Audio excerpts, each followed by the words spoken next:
All right. I think let's give people one more minute.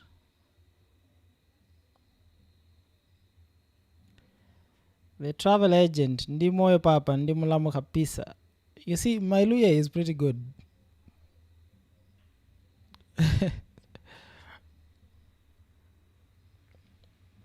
Sam, I see you.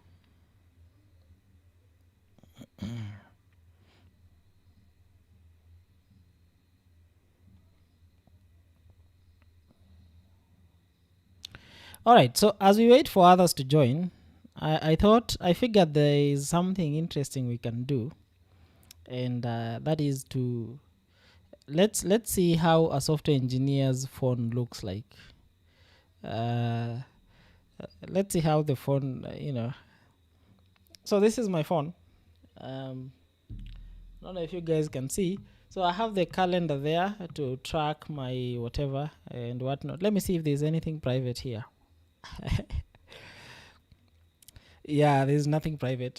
So I do have the calendar. So this app right here, the red one, you see it called Authy.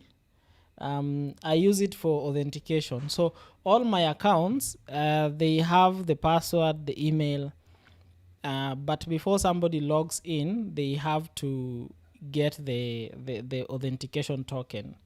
And then the other apps are pretty much,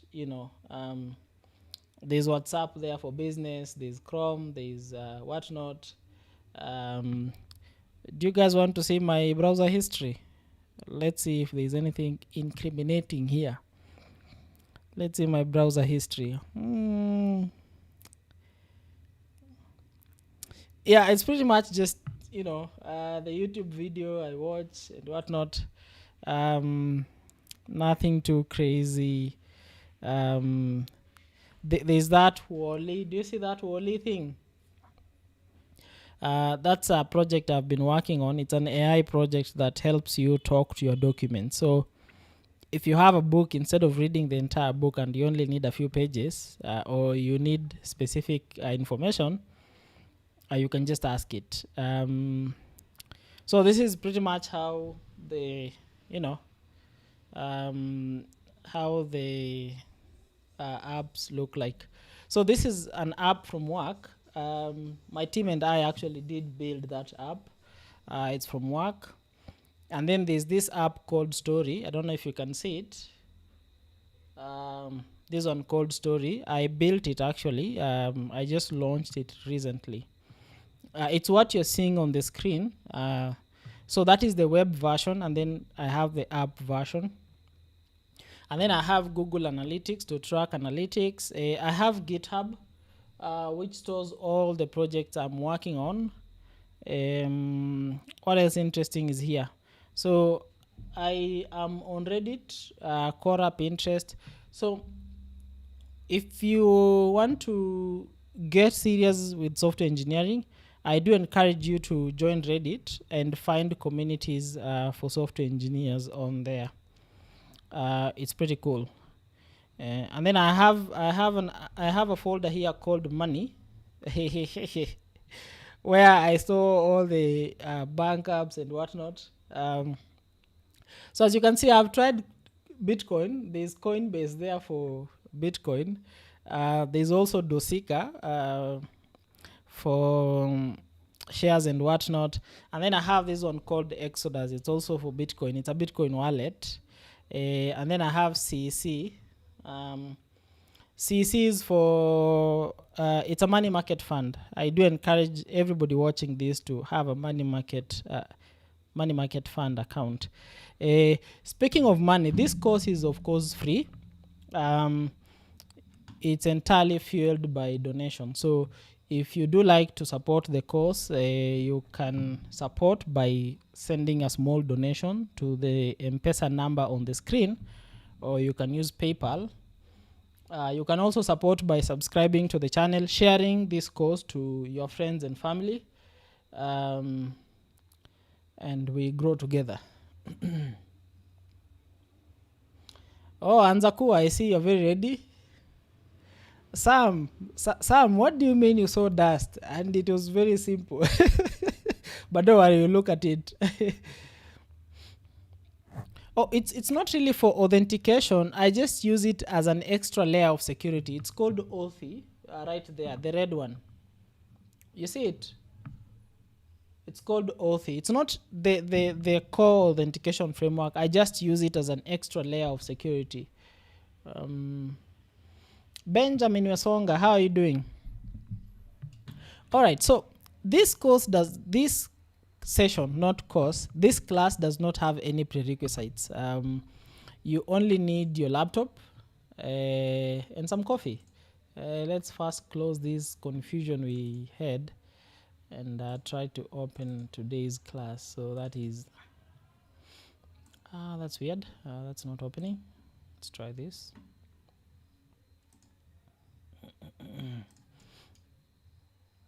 No, you're not exporting. We are opening. Open. Load from file. This is what you want. Where are we? So this course does not have any prerequisites. I hope you do have a laptop and you're ready to learn. So this is the self-taught computer science. It's also referred to as the 8 hours challenge. Speaking of 8 hours, I hope you guys clocked in 8 hours last week, or at least 10 hours. So by the end of this course, you will be able to look at this screen you're seeing right here and understand what's happening. So right now you're probably thinking, okay, you're seeing zeros and K's and ones here, you're seeing this here, you're seeing that there, but you don't really get what all these mean. So by the end of this course, we'll be able to look at this and feel at home. The most important bit, feel at home. So what you need for this course is, again, you need a laptop or a computer. You can watch this particular video on your phone, but later as you go through it and we want to practice, you'll need a laptop. You'll need coffee if you take coffee or tea, and you need at least 8 hours every day. And I have to be honest with you guys, if you cannot set aside 8 hours, sorry, not every day, if you cannot set aside 8 hours every week to study, then you are probably in the wrong course. Sorry. So the purpose of this course is to take you from zero. You know, you have your laptop, you watch movies on it, or maybe you do other things, but you don't know anything about building applications or coding.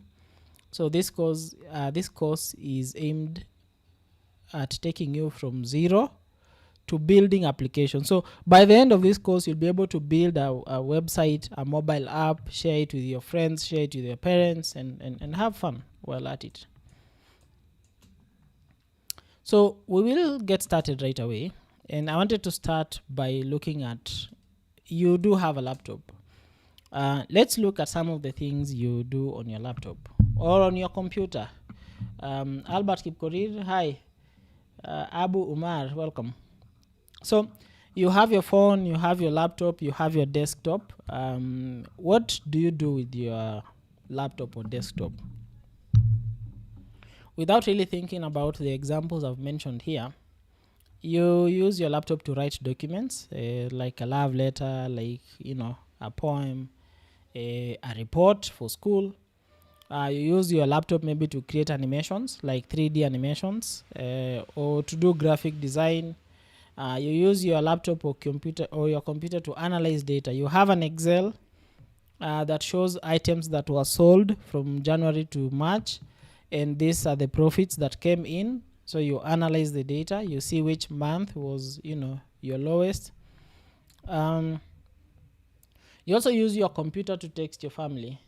You know, like for example on WhatsApp, on text messages, and so on and so forth. Now, for you to be able to do all these things, what do you need for you to be able to do all these things? So to be able to perform all this, we need special tools on our laptop. So for example, if you're doing 3D animation, you need tools that are specifically designed for 3D animation, okay? And there's one particular tool I like, it's called Blender 3D. If this is something you want to pursue after this course, I highly welcome you to check it out. If you just go to your browser, Mozilla, Chrome, and type Blender 3D, you can be able to see what it's about. It's just a software that you use to create 3D animations. You know, those animations like Moana, Ice Age, they do that using this tool right here. Oh, there's a problem with my display. Let me see.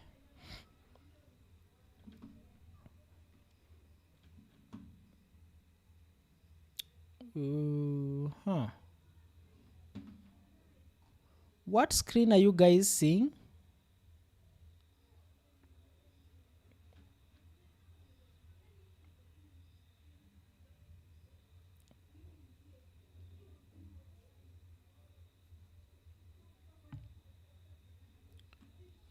Okay, I think it's okay now. So animations like Moana, Ice Age, Shrek, they are designed, or they are produced, or they are created using such tools. Okay, so that is what Blender 3D is. There's also Maya 3D, which does the same thing, 3D animations.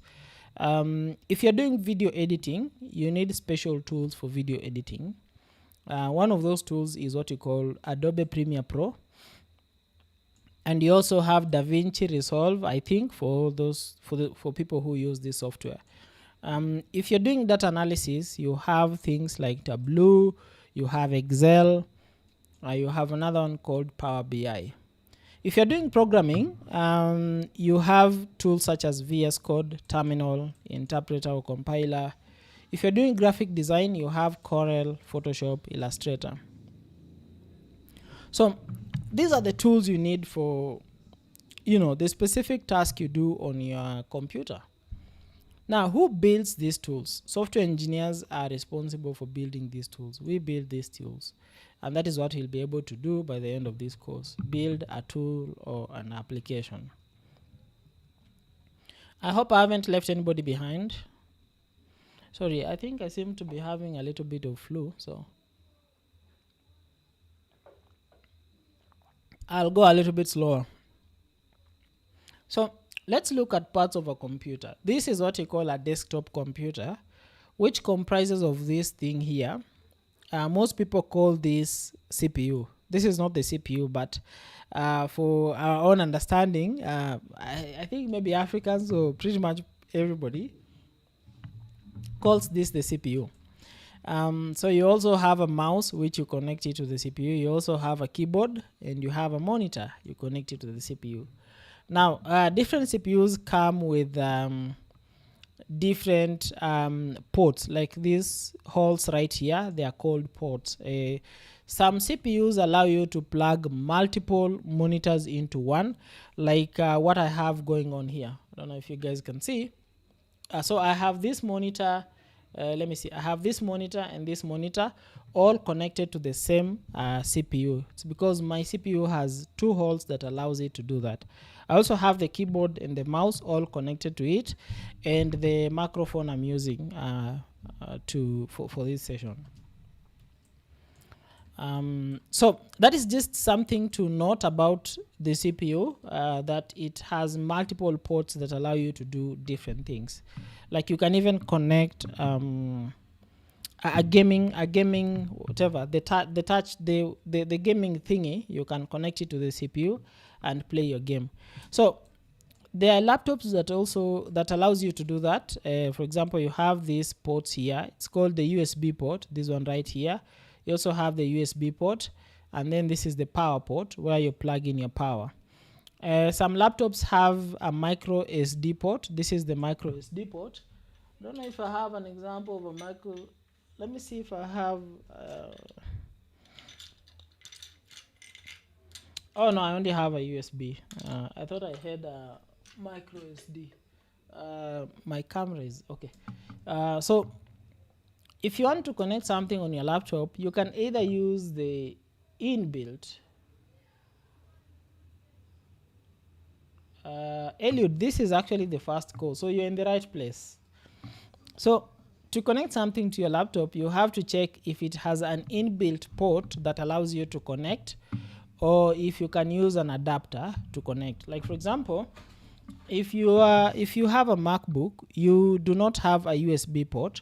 So all you need to do is to buy an adapter. This connects to your MacBook, and then on this end you can connect your USB, you can connect your HDMI, or you can connect your similar USB cable. So this is just an adapter that helps you connect things to your computer, things that your computer does not support. So what do we have inside the computer? Inside any computer, we have RAM. You see this thing right here. This is what we call the RAM. Let me just use another annotation tool. This right here is RAM. And if you notice, this particular laptop has two, they call them sticks, but let's just say 2 pieces of RAM. So we have that, and we have this one right here. This is RAM. So this particular laptop also comes with an SSD. As you can see, it's written here SSD. Let me change my tool. So as you can see, it's written here SSD. Now this is your internal storage, and this particular SSD is 2 terabytes, as you can see here. We'll see how to get all this information in your computer. And then the other components like this one right here, don't worry about it. But if you look at if you look at this particular section right here, we have a fan. Okay, this is a fan. Okay, and the work of a fan is to cool. So you might wonder, okay, what is this fan cooling right here? It's cooling your processor or your CPU, and you look at what the CPU is in a second. Okay, so your laptop or your computer has several parts. Here, this is the battery right here. It's not visible well, but this is the battery. So your computer has different parts, but there are 3 most important parts on your computer. Number 1 is the RAM, number 2 is the CPU, and number 3 is the storage. Some people say the HDD, some people say SSD, but just know it's the storage. So that is what is inside your laptop right now. There are other things, of course, like like this thing right here. We have this right here. We have this, which I don't even know what this is. We also have this, which I think it's the Wi-Fi card, the part that enables your laptop to connect to Wi-Fi. But just know the most important things inside any computer is RAM, CPU, and storage. We'll look at why those parts are important in a second, as shown here. So whenever you want to do something with your computer, you give it instructions. These instructions can be data, as seen here. Okay, now your computer will take your instructions. Using the CPU, it will load whatever data you need from your internal storage, and then it will execute your instructions and give you information. That's a little bit confusing, but let's break it down. So assuming you want to open a Word document, or assuming you want to create your cover letter or your resume. So your instruction is, you already have your cover letter on the laptop, the one that you wrote previously. Okay, so you have your resume on the laptop or your cover letter. Okay, and then you give instructions to the computer. You say, hey, I want you to open my cover letter and add an extra skill. Let's say, for example, Python programming. Okay, so this is instructions, which we can also say it's data, and then you give it to your computer. Okay, your computer looks at your instructions. It says, oh, you want me to open your cover letter. So it goes to your internal storage, your hard drive, and then it opens the cover letter, and then it performs the whatever instructions you've instructed. You said, I want you to add an extra skill, which is Python programming. It adds to the cover letter, and then it gives you the output. It says, hey, I've already added Python programming to your cover letter. Here it is. And then you save it.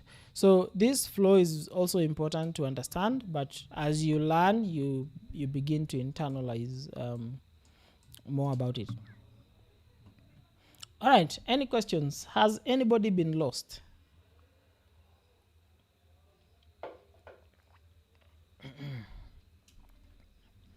All right, so we've talked about the keyboard.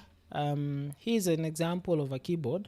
We've also talked about the mouse, and this is a touchpad, so it's like a simulation of a mouse but on your laptop. I'm pretty sure you already have this on your laptop. So when we say right clicking, what do we mean? When you say right clicking, we mean you press the button on the right of your mouse. If you're using a laptop, we mean this right here. Okay, so that is right clicking. What will right clicking do? Let me try to right click. So if I go to an empty section on my desktop and I right click, as you can see, I get all these options. Okay, if I select a folder by left clicking, so left clicking is to select. So I have left clicked and then I right click, I see all this information, all these options available to me. So that is left clicking and right clicking. So you can use this to scroll up or down, like I'm doing right now. I'm using that mouse wheel to scroll up or down. There are shortcuts you need to learn as a software engineer. For example, this control here and this one right here. Okay, we'll see what that does. You also need to know this and this. So if I use this and this together at the same time, like I'm doing right now, like that, it shows me all the applications open on my computer. So I can say I want this. I can again click Windows and tab and go back to this. Okay, so you don't really need to master all the shortcuts, at one go. You can just experiment as you go. Okay, you can Google, see what a command does, and then experiment with it. So that is briefly on shortcuts on your computer. So why am I going through all this? It's because as an engineer, you do not have time. Okay, so you need to find a way to do things fast. Okay, so for example, if I want to scroll up and I'm using the touchpad, most of us will try to come to the end here and look for a scroll bar. So if I'm using the browser, I'll try to come and look for this thing right here. Okay, and if you're writing code, you're debugging, you do not have time to come here and look for this thing here. So you need to know the shortcut to browse without doing that, and that is using two fingers. So on your laptop right now, try to put two fingers and scroll up. Okay, like I'm doing right now. You see, I'm using two fingers, I'm scrolling up. So if you also want to see how many windows or how many applications do you have on your laptop, you don't have to come and do Windows tab. Okay, that might take a while. You can use your three fingers like so. Put your three fingers on the touchpad right here or somewhere here, and then scroll up. Okay, it will show you all the applications available on your computer or your laptop. I hope we are together so far. All right, so what is an operating system? For you to be able to use your laptop or your computer, it needs to come with an interface for you to interact. If you want to play a video, you need to log into your computer, open your browser, and play that video. And for you to do that, the entry point to your computer is an operating system. There are different operating systems. We have Windows, we have Linux, we have Mac. Okay, so for software engineers, this is the most preferred operating system. It's actually my primary operating system. Okay, but if you're on Mac OS and Linux are, in terms of typing commands, and you'll look at what commands are, they are pretty much the same. It's the same commands. Okay, Windows is still okay, but there are certain tools for software engineers that will give you a headache on Windows than on Linux. Okay, so if you intend to take this software engineering thing seriously, I would recommend you shift to Linux, but don't do that right now. It will be a whole lot of confusion, but in the long run, just put that in your plans. So that is the operating system. So we have Windows. Windows is what I'm using for this class right now. This is Windows operating system. Okay, it's just the standard operating system that a lot of people use. So what can I do on Windows? For example, I've told you about right clicking and left clicking to select. So when you right click, you get all these options. You have pin to quick access open, you can open it from there. You can see the properties of that particular thing. So let's look at the properties of this. So if you click, you see it's saying that this is 0 bytes. That is the size on your disk. But let's look for something else that has a little bit more space, that has occupied more space. So you'll go to downloads, and I'm trying to look for something a little bit heavier. Let's try this right here. It's not really heavy, but let's just try. So we'll right click and go to properties and see this thing called 28 megapixel. Oh, sorry, not megapixel, megabytes. Okay, so this is the storage of this particular file. It's important to understand storage as a software engineer, because you don't want to give an application that is 2 GB to a user to install. Like right now, if you have bought 1 GB for 1 hour, and then somebody asks you, hey, there's this application I built, or there's this software I built, I want you to check it out. And then you go and try to install it, you realize it's 1 GB. So you see that application only will consume all your bundles, okay? You'll remain with no bundles. So it's important as a software engineer to understand how to make your application small, so that you don't give people headache trying to install that specific application. And that is how you check the size of your application. What else can we do on Windows? We can do a bunch of other things. For example, if you want to troubleshoot our network, our computer is not connecting to the internet, we can just come here to this thing here. So if you just bring your mouse there and don't do anything, don't click anything, just leave it like that, it will show you your connection properties. Like right now it shows I have network, but I do not have internet access. Okay, you can also come here and manage your audio. If you right click here, it shows you these two options. So you can troubleshoot, see why you don't have internet connection, or you can go to this open network and internet settings. And then here we see all these options. Okay, so for now, of course, you might not understand what these are, but we'll get into all these once we get into the networking bit of the course. So let's assume you want to check your settings. You want to check if your Bluetooth is on, or you want to check properties about your computer. So you can come to the option down here, click on it, left clicking. I'm left clicking. You left click on it, and then you have all this information. Okay, so this gives you a list of all the software you have installed on your laptop or your computer. So here I see I have this software, I have this installed, Corel for graphic design, if you can remember. I have all this software installed. Okay, so assuming I want to remove a particular software, there's something here I do not like, I want to remove it. What do we want to remove? Let's say I want to remove this Ubuntu thing here. I don't know what it is, so I want to remove it. So I can just right click on it, and then I click uninstall, and then I will click this option, and then it has been uninstalled. That simple. So what else do I want to uninstall? Let's say I want to uninstall what else? All these are useful, so I don't want to uninstall something I'm using. So let's say this Python right here, I will right click on it, and then I'll say uninstall, and then it opens this window. So if you've noticed, when we were uninstalling Ubuntu, it was pretty simple. We just clicked uninstall and it disappeared.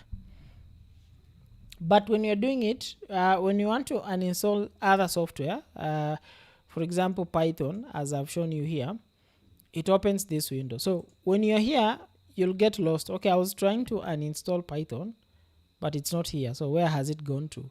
So you can just right click on any item here like this. I will left click, and then I will hit P on my keyboard. So if I hit P, it takes me to where P is. Okay, MNOP.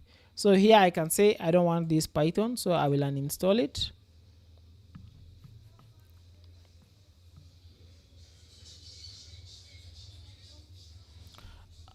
Yeah, takes quite a while, but as it's uninstalling, um, let me take you through how you can create a folder. So if you want to create a folder here on the desktop, you can just right click on any part and say new, and then say folder. So I can give our folder a name. So I'll say self-taught computer science course, and then I hit enter. Now our folder is here, but I don't want the folder here, I want it somewhere else. So I can just left click on it. I will not release my mouse, and then I will move my mouse. So this is what we call drag and drop. Okay, so sometimes when we are writing some code, you'll hear me say drag and drop this. So that is what I mean. You left click, you don't release your finger, and then you drag your mouse to whatever position you want. Okay, so you can drag something into another folder. So I have created this folder here. I'll open it. Okay, and then I will open this folder, and then I want to move this file into this folder. Okay, so some people will say right click, copy. Where's copy? I need to right click on it. I will say copy. I will come here and then I paste. But as I've told you, software engineers, we do not have time. We are fighting against time. So you need to find the easiest and fastest way to do something. So in our case, we can just say school, move it here. Okay, so that is drag and drop. So sometimes you'll hear me say drag this into this folder. That is what I mean. Okay, so that is the basics of navigating your computer. So there are other things you can do on your computer apart from that. Let's see if this is done and installing. So you can just say close, like so. Where was I? So we've talked about navigating your computer. We've also talked about the shortcuts on your keyboard. We've also looked at your desktop, and this right here is what's called your desktop. So if I say go to your desktop, I'm saying go to this thing you see here. Okay, and there are several ways you can get to this if you're not here. So assuming you are in this folder and I tell you go to your desktop, okay, so you can minimize this window. This is what you call a window. You can minimize it, and then that brings you to your desktop. But what if you have so many windows open? So you have this, you have that, you have that, you have that, you have that. Okay, and I tell you go to your desktop. So you can minimize everything, that. But as you can see, it's taking a while. And like I said, and I will repeat, software engineers do not have time. We need to do things quick, fast. So to get to your desktop, if you're here, you can just click on this thing right here. You see this corner, there's something hidden here, like a line. You can just click on it and it minimizes everything. So you're back to your desktop. Okay.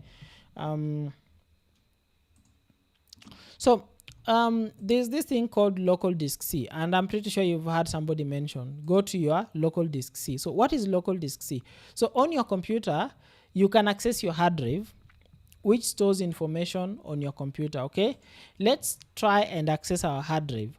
So the easiest way to do that, you can click on this PC, this icon right here. Let me just zoom in. It has disappeared. Where has it gone to? Oh my goodness. Oh yeah, it's here.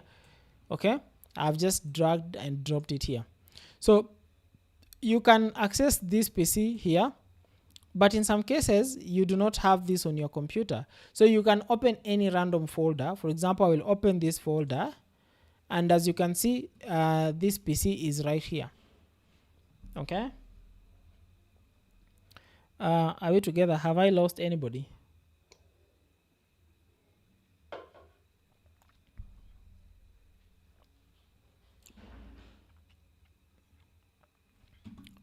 All right, so you can access this PC right here. Click on it, and then you get all this displayed on your screen. Now whatever you see here under local disk C is what is your hard drive. However, in some cases you will not see local disk C only. You'll see other drives here. Let's call them drives. You'll see other drives here. So you can see local disk D, local disk Z, like I have here. So inside local disk C, we can open it, and we get all these folders. Okay, init, Pavlog, I don't even know what that is. Program files, x86, program data, Python 3.14 users. So it's important to understand what all these folders are. Okay, so if we open the users folder, this is where we store your information about the users on your system. So they are stored in here.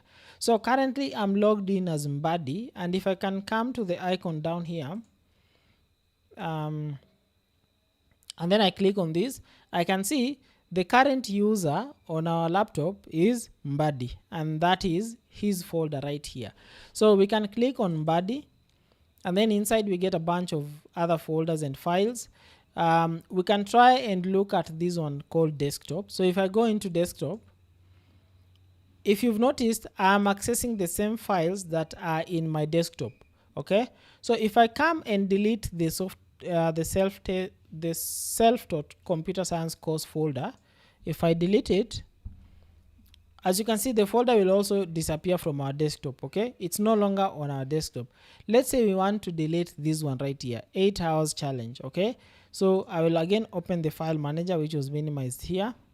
Oh, sorry, this PC desktop, which is here. And then I want to delete, let me minimize this, move this down a little bit.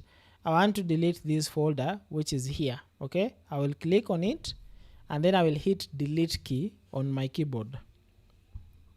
And as you can see, the file has disappeared in both places. Okay, so if you're using Windows operating system, this is just an easier way of Windows trying to display this folder to you. So let's just go back to local disk C and look at other folders. So inside here we have program files, and we have program files 86. We have program files, and we have program files 86, and then we have program data. So these program files, these two folders, will store the software you've installed on your computer. Okay, don't worry about these 86, just know they both store software. So if we go to, for example, this icon right here, we right click on it, and then you say open file location, and it brings us to this folder right here. So we are going to again say right click, open file location.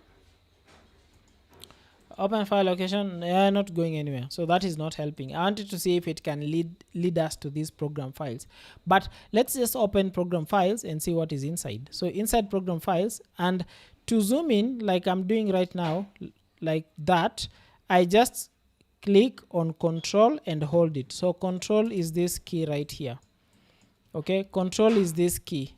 If I could just zoom in, this key at the corner.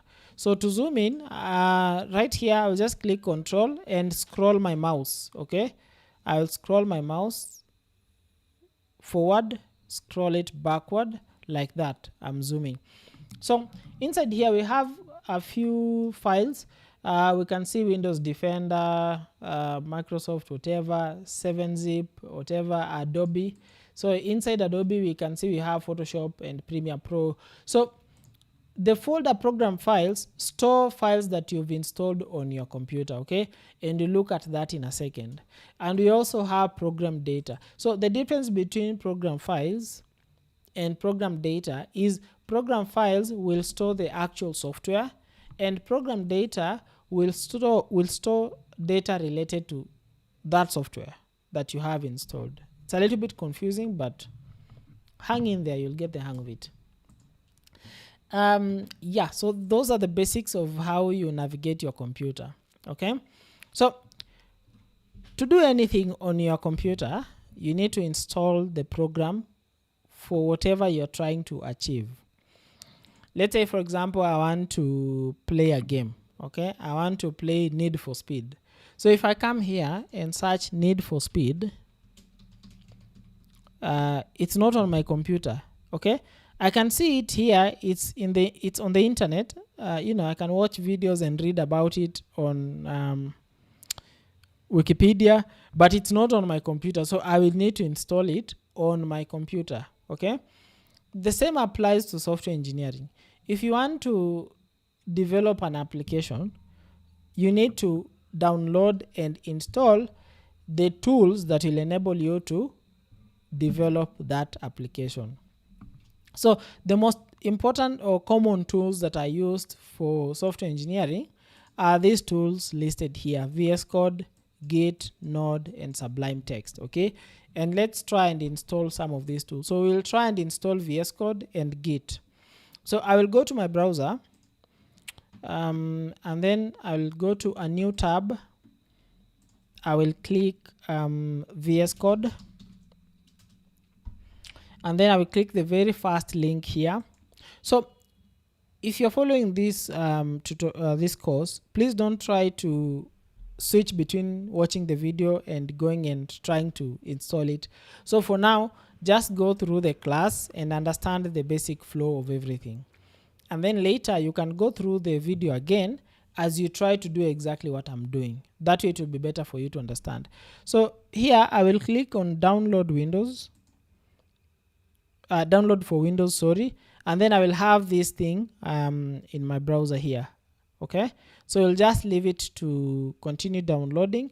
We'll open a new tab and click Git. And type, not click, and type Git. Inside Git, we are going to click this very first icon here, and then we'll say install for Windows. So we'll click install for Windows. This can be very confusing, but what you want to do is this. You want to click on this Git for Windows.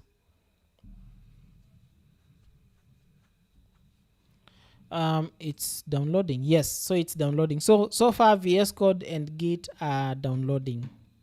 I'll take any questions if anybody has any questions.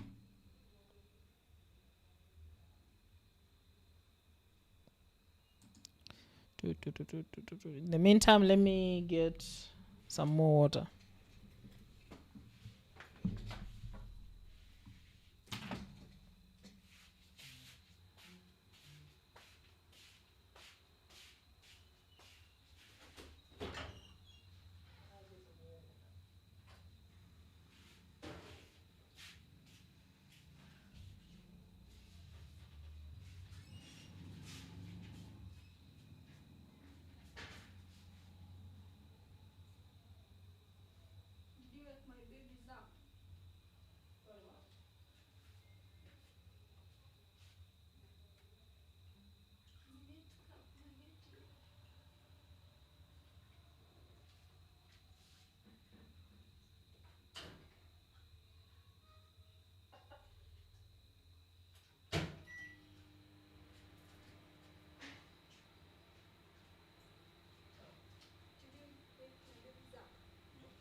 All right, where were we? Let's see if our downloads are done.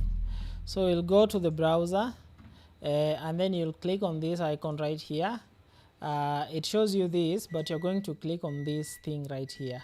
So you'll click on it, and then we have VS Code and Git. So what I want you to do is I want you to double click. Double click is when you press the left button twice. Okay, this right here. Wait. No. This is right clicking. I want you to do this twice. So I'll double click on that. I'll say accept, next, create a desktop icon, next, and then it will install.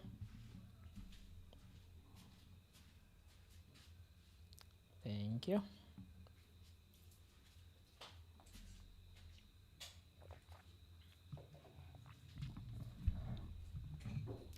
Desmond, how are you? You are late for the class, but don't worry, I think you've already gone through this class. So we'll click finish, and then we click, of course it opens. So this is our VS Code, but we'll close it, and then we click this thing right here. So we'll double click on it to install it, and then we say yes. We say next. We can add an icon to desktop. Check daily updates. Yes, we want to stay updated. Git bash profile, can say yes, and then you say next. There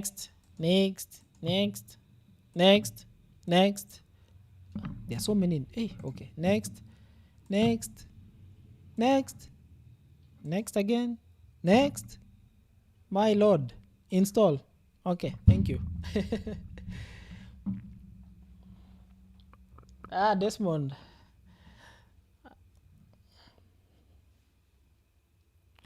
All right, so um basically that is how you install software on Windows. Okay, you just go to the browser. However, the catch here is you have to make sure it's the official browser. So if I want to install something like VLC player, I will say VLC, and then I'll try and find out which of these links is genuine. Okay, so this is the tricky part, because if you click on the wrong link and download something you do not know, that is how you get hacked, or that is how you get viruses on your computer. So you have to know which exact link am I clicking. So in my case, for example, I know VLC media player, their official website is this right here. So I can just click on it and go and download it and install it on my laptop, just as we have downloaded and installed this one right here. Okay, so I'll click finish. It opens the notes. I don't want anything to do that, so I'll click minimize. Okay, so we have some tools that are used for software engineering on our laptop. That is not the entire suite of tools. There are so many. There's like Sublime Text, Node, Git, Python, whatever, and you look at all that as you continue in class 0 or class 1, between the two. Okay, on to the next topic. Now there are two ways you can interact with your computer. Okay, there's the normal way people interact with their computer, like you come here, you right click, you say new, you say folder, and then you give the folder name like Kati. Okay, like that. So if you want to create a text document inside here, you can open it, and then inside you can again right click, and then you say new, and then you say text document, and then you say 8 hours. Okay, but software engineers do not use computers like this. If you remember from the very first minute we started, I said by the end of this course you need to be able to look at this and feel at home. So let's see what this is. In computers, this is what we call the terminal. Okay, and if you're working on Windows, the terminal is also referred to as CMD. Okay, not technically, but so just follow for just understand it as CMD terminal for now. So you can come to the search bar here and type CMD, and then it opens this thing. Okay, CMD. Okay, as you can see, it's pretty much close to what we started with here. Okay, but this one has things going on, this one does not have things going on. Okay, so the CMD is just another way you can interact with the operating system. Okay, instead of coming here creating a folder, you can do all that inside CMD. Now to do that inside CMD, we need to learn some commands. Okay, so here we are not right clicking or doing anything. In fact, if you right click, nothing happens. Okay, and for your own sanity, just come here and maximize this thing. Okay, and then I'm zooming in. I'm again long pressing Control and scrolling my mouse wheel. Okay, so yeah, this is very confusing. Where are we? Let's zoom in one more time. So what we want to do is, on the desktop, we want to create a folder and create a file inside that folder, but you want to do that all inside CMD or the terminal. So whenever you open the terminal, the first thing it will show you is this information right here. Okay, but of importance to us is this right here. Okay, so remember, when you are in the desktop and you wanted to create a folder, you just right click, new folder, and the folder gets created in your desktop. So you are working inside the desktop. That is what we call your working directory. So in the terminal, it will not open the desktop automatically. It opens what you call your home folder. Okay, your home folder is the folder belonging to the user you are currently logged in as. So in my case, it's Mbadi right here. And this, you can access it using, you can go to this PC, and then you go to users inside Mbadi. So here is here. but now we are not using this, we are using that. So we can try some commands, and don't try to cram these commands. Just know what you want to do, and then you can even ask ChatGPT to give you the exact command. So here, I want to list the contents of this directory. I want to see what is inside here. If I don't remember the command, I can just go to the browser. I go to ChatGPT.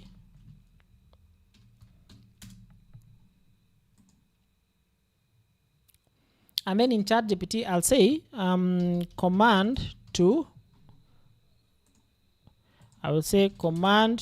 list contents of a directory in CMD. Okay. So as you practice more, as you practice working with CMD, there are certain commands that you cannot forget, like dir, that just gets into your brain and sticks in there, you cannot forget. But there are commands you forget, and that is what you will need to Google most of the time. So I'll go back to my CMD and I will type dir. So dir will list the contents of my home directory, which is also my working directory. So as you can see, I have desktop, documents, downloads, favorites, links, Mbadi from GUI, music. And if I go to my home directory, Mbadi from GUI, 8-hour challenge, I can see all the files that are listed here are inside that directory. Okay. So what do we want to do? We want to create a folder, but you don't want to create a folder inside this home directory or working directory. We want to create a folder inside desktop. So what do? I will say cd, which means change directory, and then I will type space and I will type desktop. And what this does, it changes my working directory from this to that. Did you guys see that? Okay, so now this is my active directory. So if I create a folder, it will be created inside here. If I would have created a folder while it was reading this, then the folder will be created inside my home directory, which I don't want. I want it created inside the desktop. So let's try to create a directory. Again, if you don't remember the command, you can Google. But in my case, I remember the command. It's mkdir, and then I'll give it a name. Let's give it a name. Let's say, for example, my screen is not clear.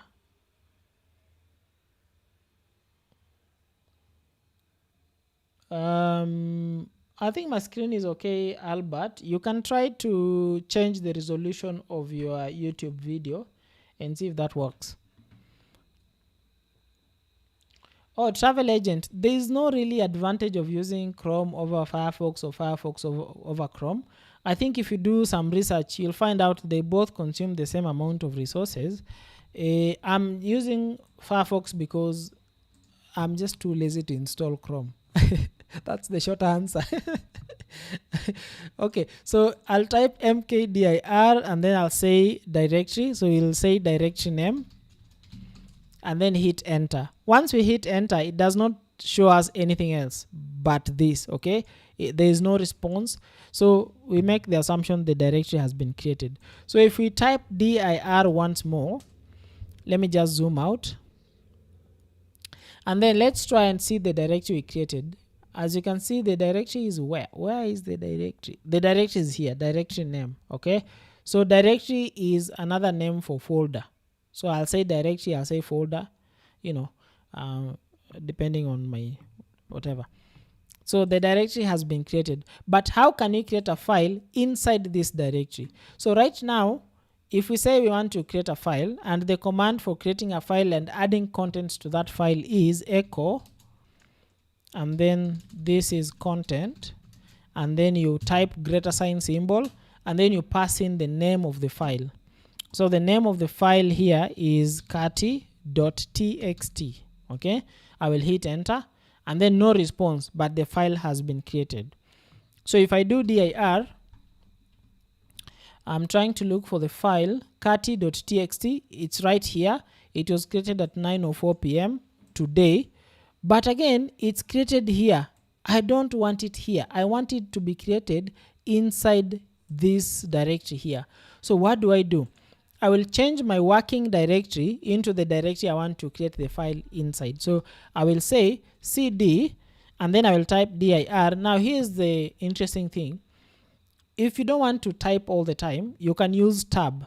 What tab will do, it will autofill what you want to type. So if I do tab, as you can see, it's telling me, hey, do you want directory name? I'll say yes. I hit enter, and then now my working directory is inside here. So now inside here, I can create that file I wanted. So I can say echo file inside directory, and then I'll give it a name. So I will use a greater sign symbol. So here what you're saying is, I want you to type this content inside this file I'm going to type here. So I'll say Kati from directory.txt. I will hit enter, and as you can see, nothing is given as a response, but the file has been created. So let's go inside this folder and see. So we'll go to this PC, again this PC, and then we are trying to construct this. So inside C, like shown here, we'll go to users. Inside users, we'll go to Mbadi. We'll go to Mbadi. Inside Mbadi, we'll go to desktop. And then inside desktop, we'll go into directory name. And then as you can see, our file was created successfully. Okay. So those are just some of the simpler things you can do with CMD. There's quite a lot you can do, but we'll explore those as we continue.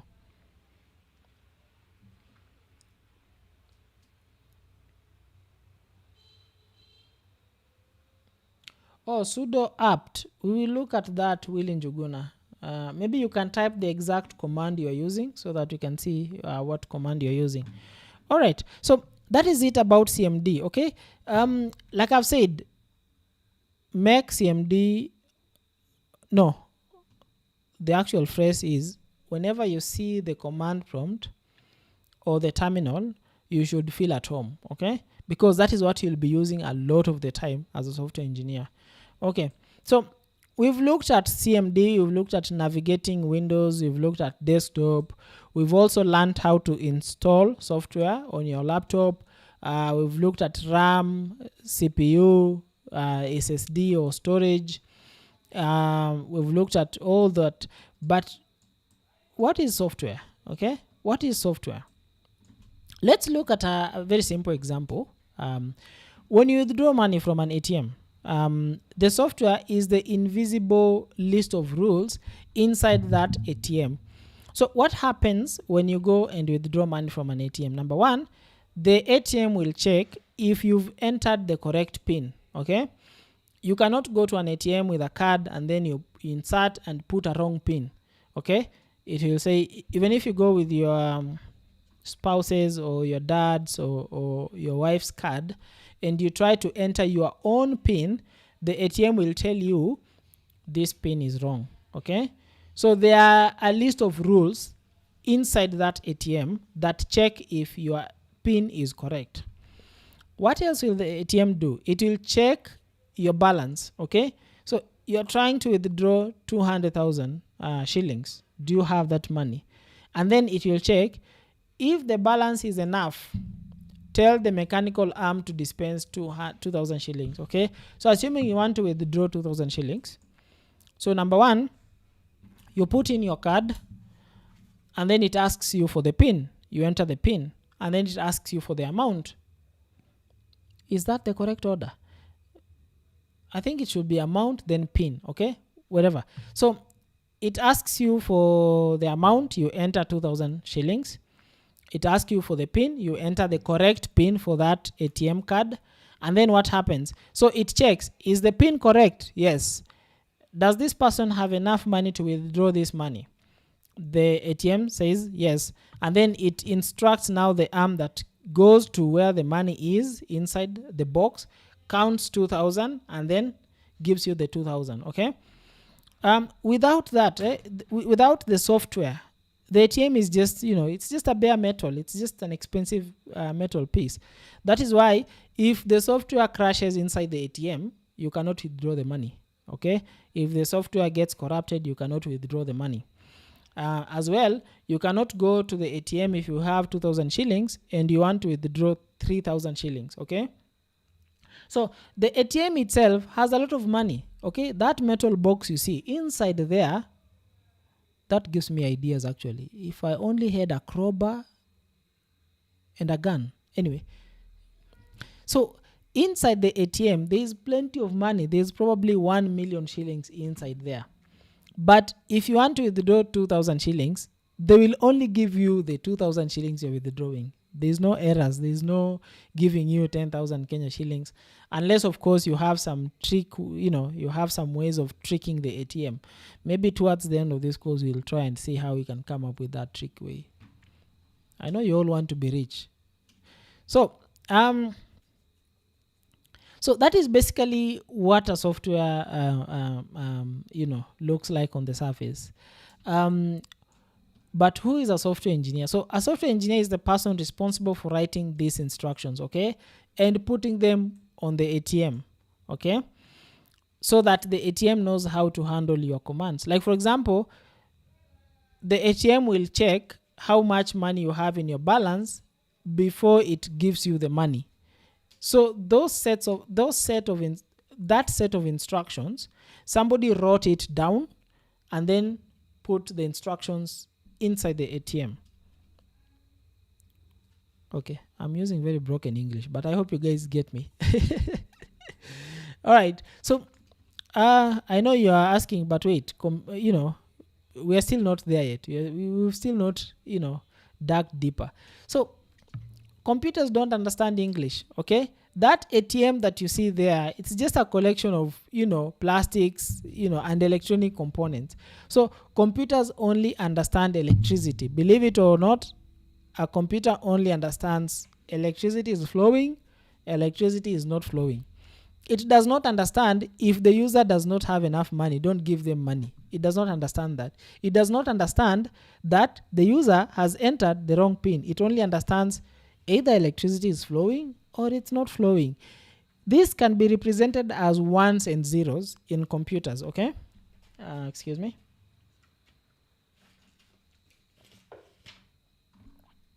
So this can be represented as ones and zeros. And this is what we call binary, okay? So all those ones and zeros you see in the movies, this is where the idea comes from. So this is called binary, okay? So to type anything, to instruct the computer to say, let's say you want to text your girlfriend, okay? Let's say you want to text your girlfriend or your wife, I love you. The computer will need to understand I love you in ones and zeros. So as human beings, let's see how I love you looks like in ones and zeros. So we can just go to the browser and then we can type a write I love you. I love you in, I'm sorry guys, if you see me typing gibberish, it's this guy right here. Very, very stubborn. So we want to say write I love you in binary. Let's see how that looks like. Yeah, it's all these ones and zeros and ones. So you would imagine if you had to type all this, okay, let's just copy this and go to our tool. So here we'll say I love you, can be translated to that. So you would imagine as a human being, you want to text your lover I love you, and then you have to type all this, okay? It's a lot of work. Probably relationships will end because you'll spend your eternity not having texted your girlfriend I love you, okay? So software engineers maintain relationships in as much as we maintain systems. Keep that in mind.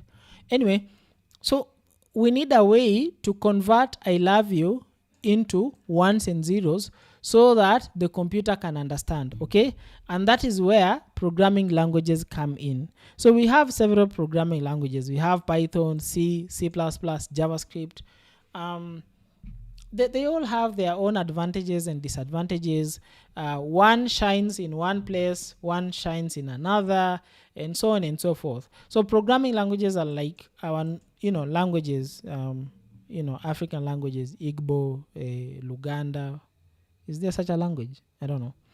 Luya, Swahili, and so on, English, and so on and so forth. So we need programming languages, but that is not all. Programming language is just a concept. A language is just a language, okay? It's an abstract thing. Like Swahili, it's just a language. There's nothing else to it. There's nothing you can put inside your computer so that your computer can understand between I love you and ones and zeros.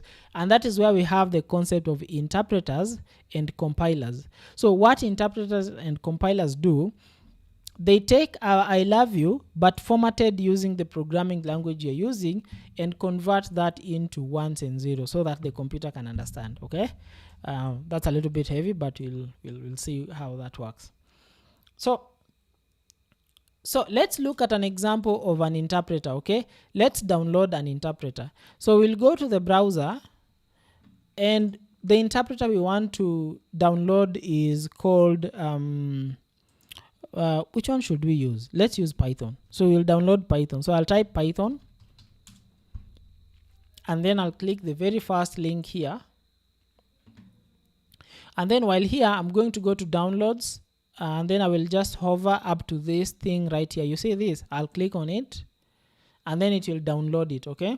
So I already have mine downloaded, so I'll just cancel this because I don't want it to download again.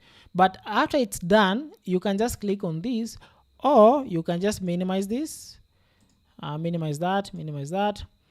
Then we go to our downloads folder. How do we get to our downloads folder? So you can click on this PC, and then you go to downloads, and then here you look for Python. It's right here, it's installed, okay? It's downloaded. So I will double click on it, and then I will check these two. I will say install. So as you have already noticed, the interpreter is just like any other software we download, like VLC, WhatsApp, Chrome browser, whatever, but it works a little bit differently. It doesn't work like all other software where you just go click buttons and whatnot. It's an interpreter, so it works a little bit differently. So we'll see that once it's done installing.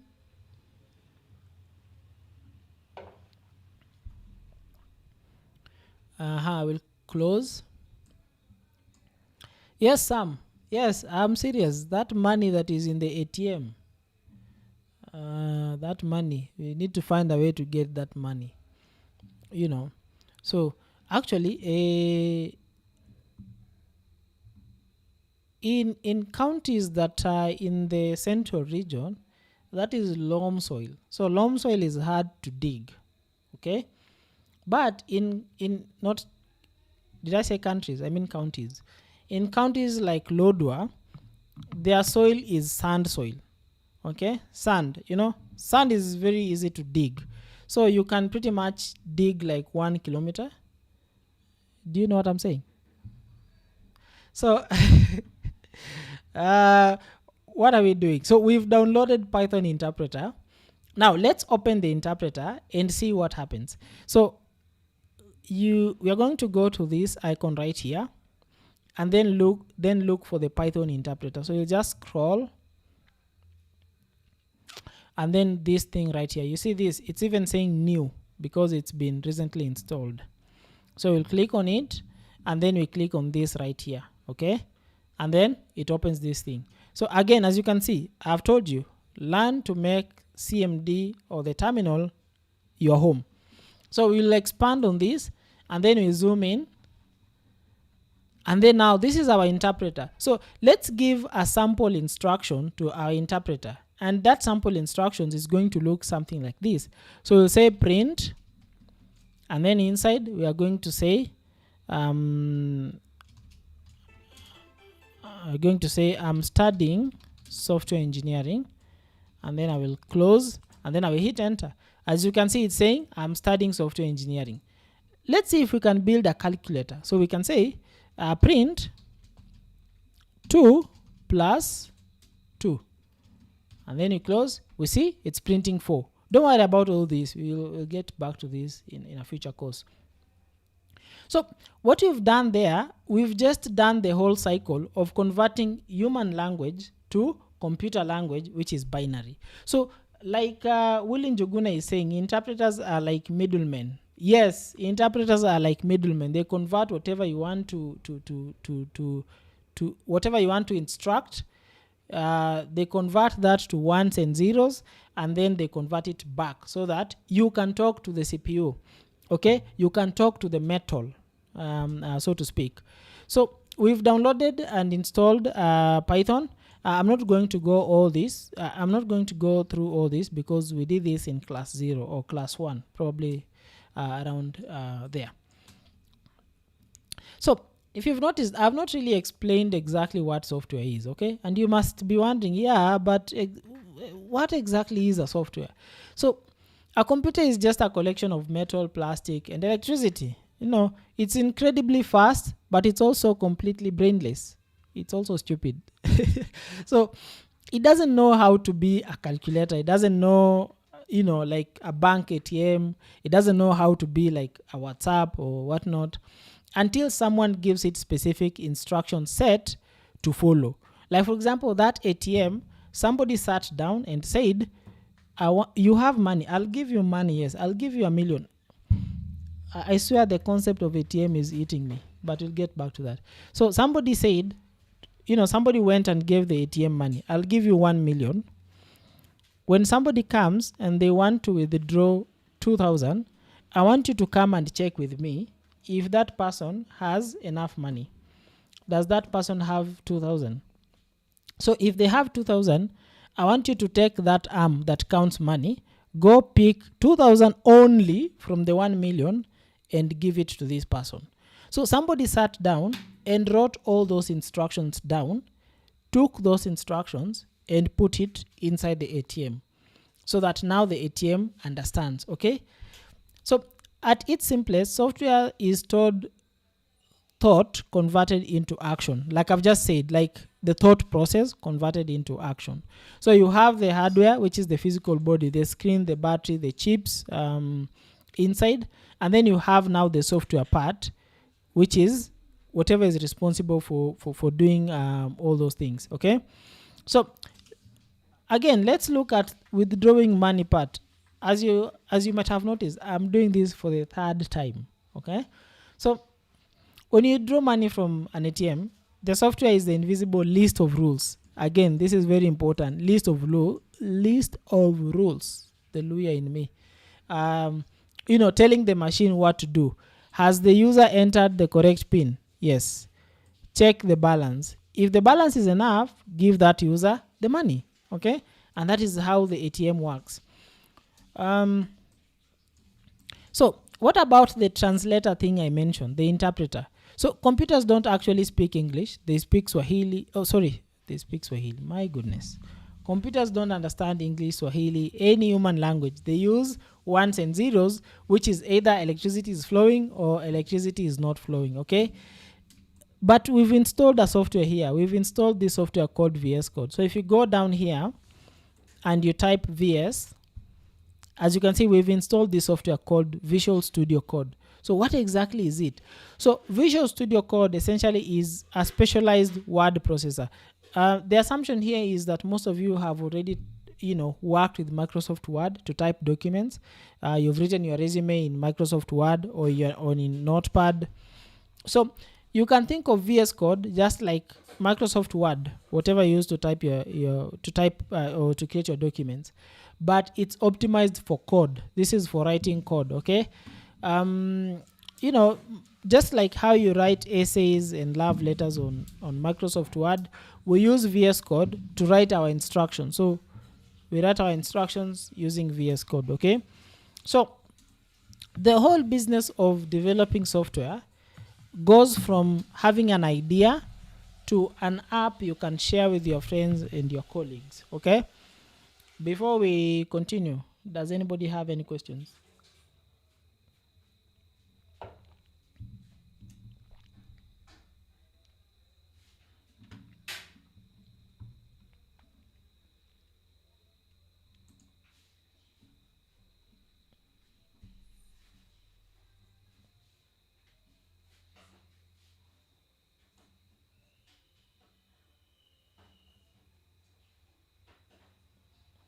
All right, I got lost. I started playing with this cat.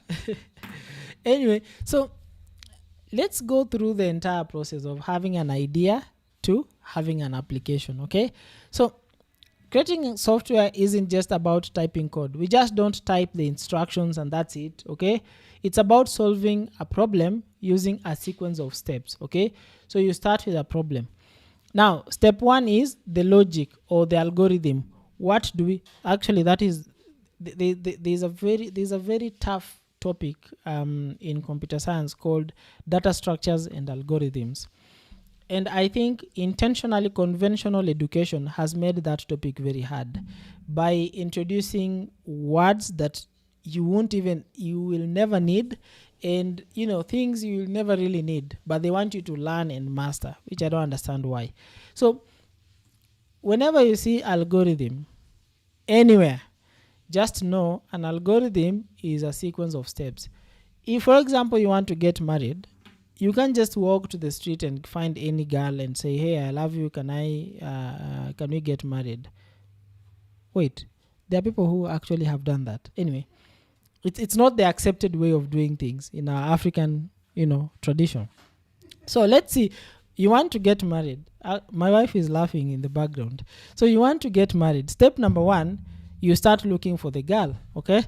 Now, when you want to look for the girl to marry, you just don't look for any other girl. You look for a very beautiful girl with a very nice body. And to show you an example of a very beautiful girl, babe, could you come, please?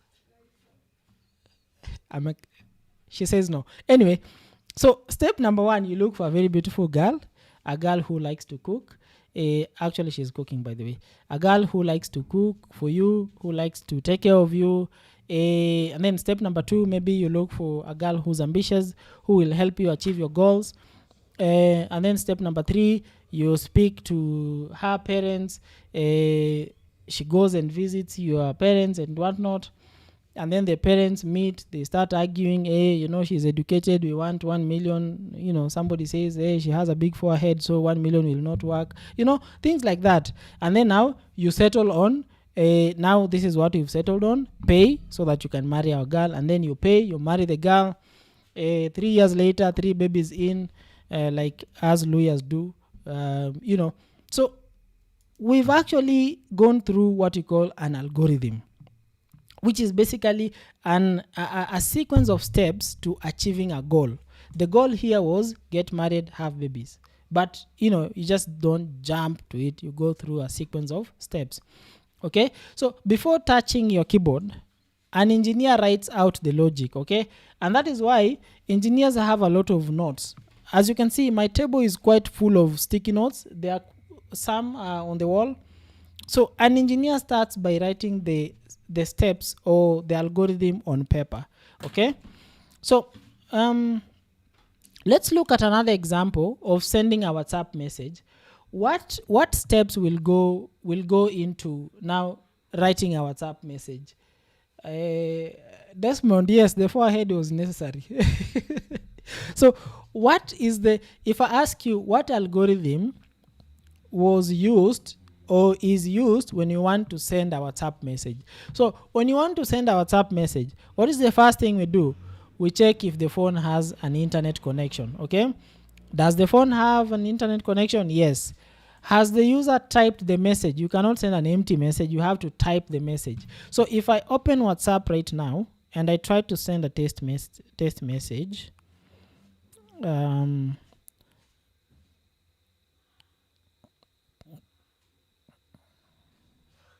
so if before I write my test message, as you can see, the icon here is not send. It's not activated. I cannot send this message, okay?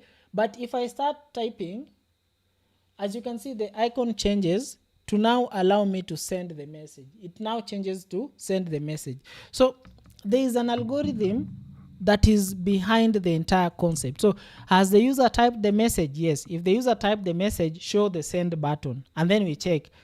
Did the user press send? Yes, they pressed send. So we take whatever text the user has typed, we package it into a digital copy, and then we send it to the recipient. So this is the algorithm that goes on behind texting a message on WhatsApp. Now, I want you to think about and also write down and share in the achievement channel on Discord the algorithms behind some of the things you do with your mobile app, okay? So For example, you want to, you know, that thing we do at night where we turn the volume down and then the brightness slightly, you know, that thing we do. Yes, write the algorithm that goes on behind doing that. Okay. If for example you want to post on TikTok, or if you want to post a comment on TikTok, I want you to write the algorithm that goes on behind you doing that. Okay. It's because understanding algorithm is actually very important in the AI era, because nowadays we don't write code. Okay, we write some code but not entirely. What we do is we create the algorithms, or we create the architecture that powers the systems. Speaking of architecture, let's go on to step B.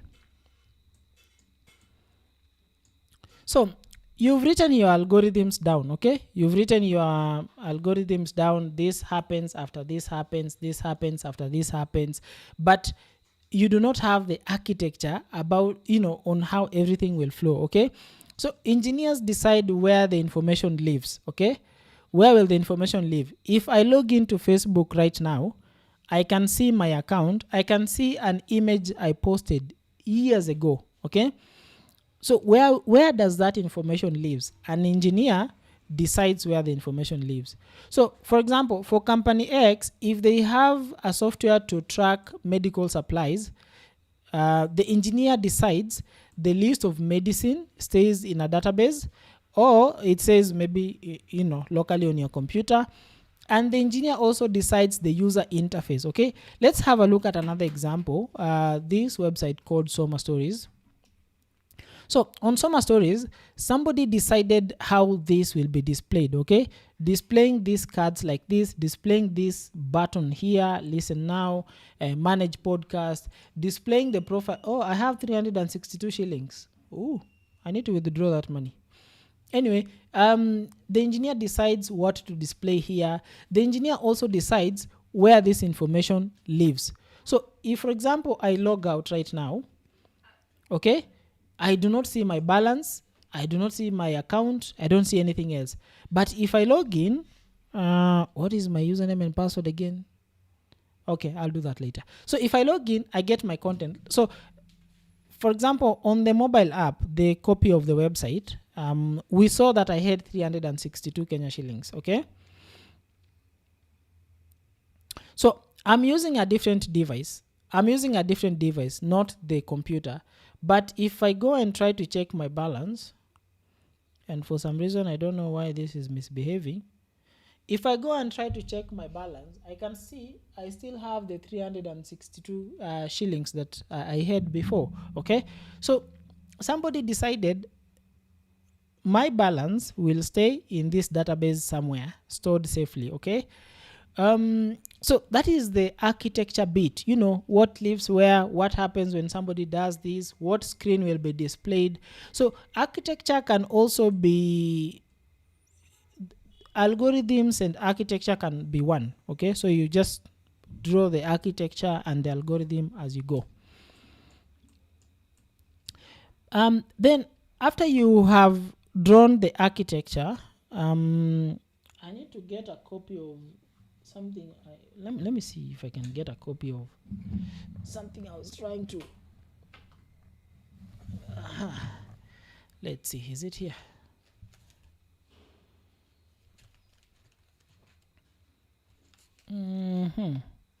Oh yeah, perfect. So here I was trying to create a platform, and as you can see, I was trying to create the algorithms and the architecture down.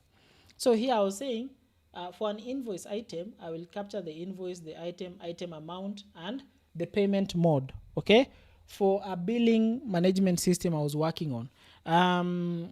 And here I was also trying to say, if bulk purchase, as you can see, I was trying to come up with the logic. This is actually full of notes and whatnot. So that is the algorithms and the architecture part. So after you are done creating the architecture, what happens? It's now writing the actual code. Okay, so this is where VS Code comes in. Remember when we installed VS Code, this is where VS Code comes in. When you are typing print, typing whatever, to build those rules one by one,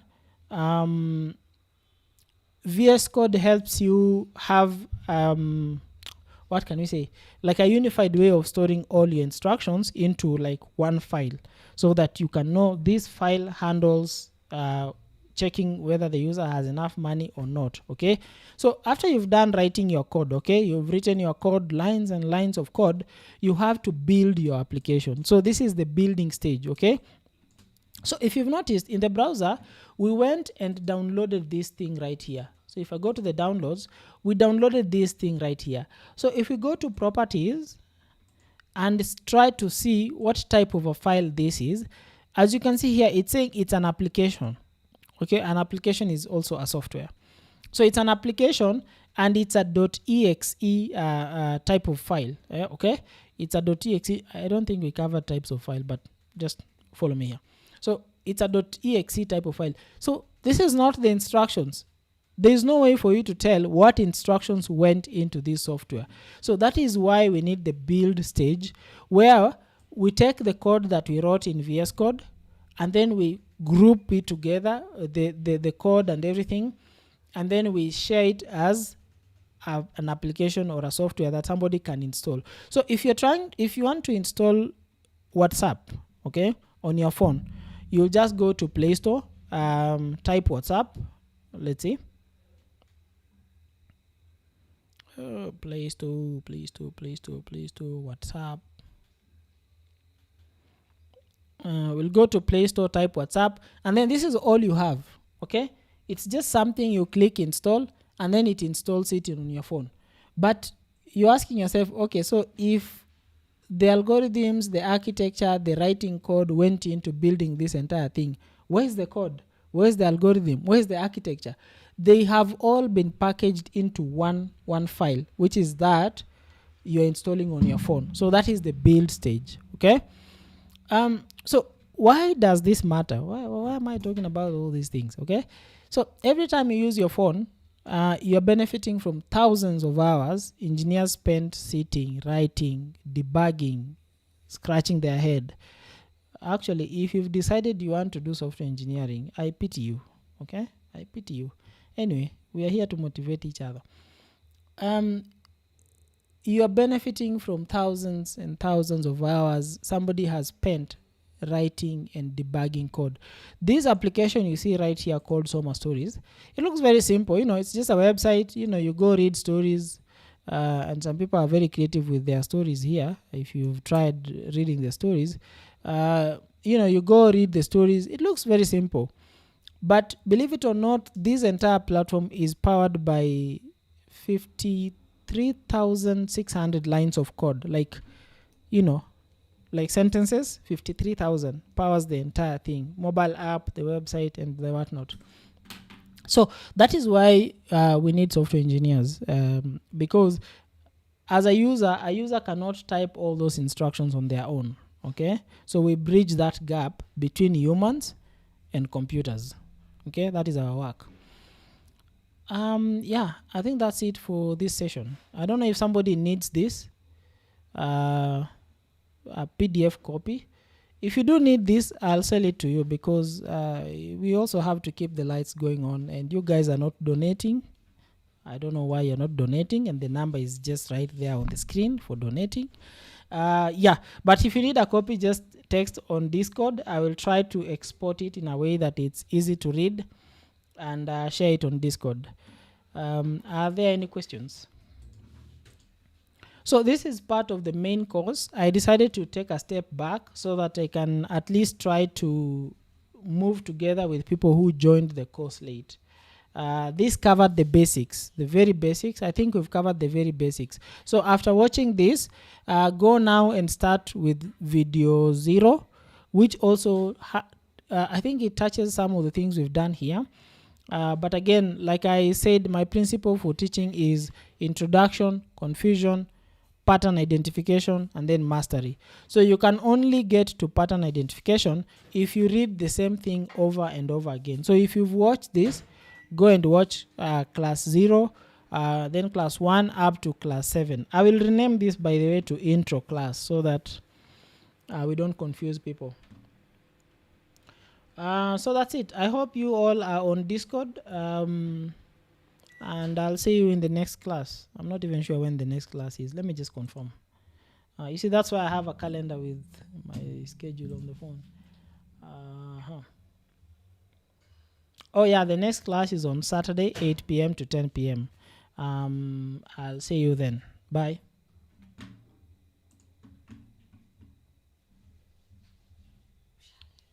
John Aseka, mtani support. Thank you.